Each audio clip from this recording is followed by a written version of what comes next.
இப்போ நான் போய்கிட்டு இருக்கிறது திருச்சியிலேருந்து மதுரை போகிற பஸ் தாங்க. நீங்கள் விராலிமலைக்கு போகணும் அப்படின்னா திருச்சி சென்ட்ரல் பஸ் ஸ்டாண்டு வந்துட்டீங்க அப்படின்னா அங்கேருந்து மதுரைக்கு போகிற பஸ்ஸில் ஏறினீங்க அப்படின்னா ஒரு 30 கிலோமீட்டரில் விராலிமலை அமைஞ்சிருக்கு. இதுக்கு டிக்கெட் பார்த்தீங்கன்னா 20 ரூபாய் சார்ஜ் பண்ணுறாங்க. நான் காலையில் 8:30 மணிக்கு திருச்சிக்கு வந்தேன். வயலூர் முருகன் கோவிலுக்கு போயிட்டு மறுபடியும் திருச்சி சென்ட்ரல் பஸ் ஸ்டாண்டு வந்துட்டு இப்போ மதுரை பஸ் பிடிச்சி விராலிமலைக்கு போய்கிட்டு இருக்குங்க. ஸோ நான் விராலிமலை வந்து ரீச் ஆகும்பொழுது டைம் பார்த்தீங்கன்னா மதியம் 12:30 ஆயிடுச்சு. விராலிமலையில் 2 ஸ்டாப் இருக்கும். ஃபஸ்ட்டு வந்து பஸ் ஸ்டாண்டு வரும், அதற்கடுத்து கடத்தெருவு.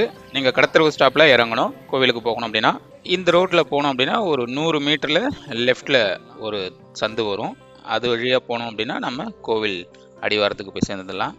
இது ஒரு சின்ன மலை தாங்க.